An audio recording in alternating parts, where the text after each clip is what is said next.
So I got a good question the other day from one of our Patreon members, and they were asking about the foot turning in the middle of the ring.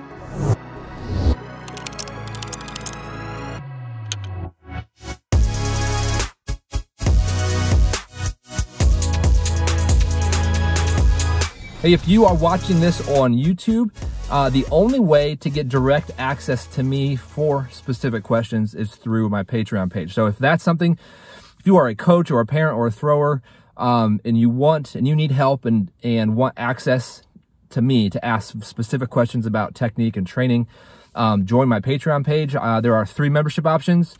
I'll put a link in the description and in the comments. You can check that out and see what is best for you. A lot of times, young throwers, high school throwers, middle school throwers, when they're learning how to do the spin, even if the spin is going pretty well, like they're turning around on the back, and they're getting through the ring decently, a lot of times they won't turn their foot in the middle. It's a common problem I've had in the past, and lots of throwers do. So the question is, how do you turn on that foot in the middle of the circle? And I'll say there are a 2-part answer to that. The first one is just being up on the ball of your foot. So like if this is the ground and this is the foot, if this is the foot landing flat, you want to have your heel up and your toe on the ground. And you want to have that. So when you land on that foot in the middle of the circle, you want to land up on the toe. And then your ankle and knee of that leg, of the right leg, if you're a right-handed thrower, needs to be strong and rigid. So the ankle and the knee and the hip.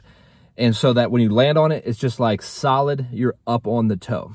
The second piece to being able to spin that foot is just actively turning the foot. This is something that you may not learn immediately, even if you understand intellectually how to do it. It's a movement skill. It's a skill that your brain and muscles need to figure out how to do. And essentially, again, when you land, you're just actively turning it. You're just turning the heel around on that strong, rigid ankle and knee and foot. Like all that's just really tight and strong. Now, if you go back on, if you go to my course, in the course videos, if you watch the half turn video and the walking half turn video, I describe that really well. So I would encourage you to go watch that. The second part to the question I got from one of our members was at the release, what the feet need to look like. So I'd mentioned to this individual that when you release the shot or discus, at the moment of release, you want your feet on the ground. And then the question was, how are they flat or up on the toe? What do they look like?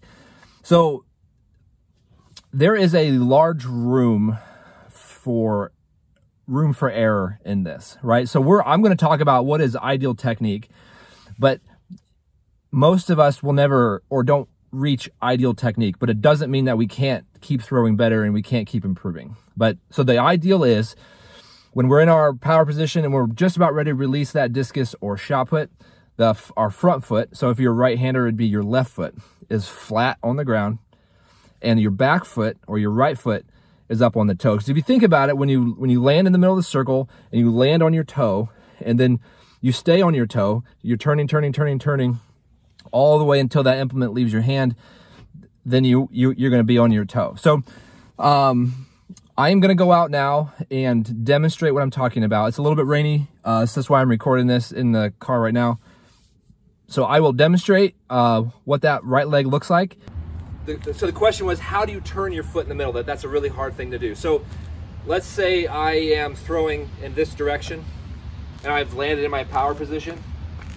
If you look at this right foot, to turn it, you have to be up on the toe. So see my heel is up off the ground. So that's the first thing, up on the toe. Second thing is literally just turning your foot and knee in. You actively turn that in. So that's all it is. That takes some practice. It's not necessarily intuitive if you are new to this, but that's what it looks like. And so if we step back one step further, let's say we're spinning and we're landing in the middle. Again, I'm throwing this way. I'm now landing in my half turn position. Again, what we want is our heel off the ground. And the second we land on our toe, That never changes, it stays rigid. You land and you begin that turn. Now, it's not a fast, violent turn, it's just a continual turn once you land. So you land, and then it's turn, turn, turn, turn, turn, turn, turn, all the way until that comes out of your hand. So you can practice that turning motion just by doing some stand throws, or like medicine ball throws, where you just turn and release the medicine ball, and then doing the half turns, walking half turns, just doing hundreds of reps of practicing that grinding, turning, and pushing with the right leg. And then, like I said, at the point of release, the same thing. Like I'm about to release, you're up on your toe. Right after you release that shot put or discus, then you switch your feet, you come off the ground and switch.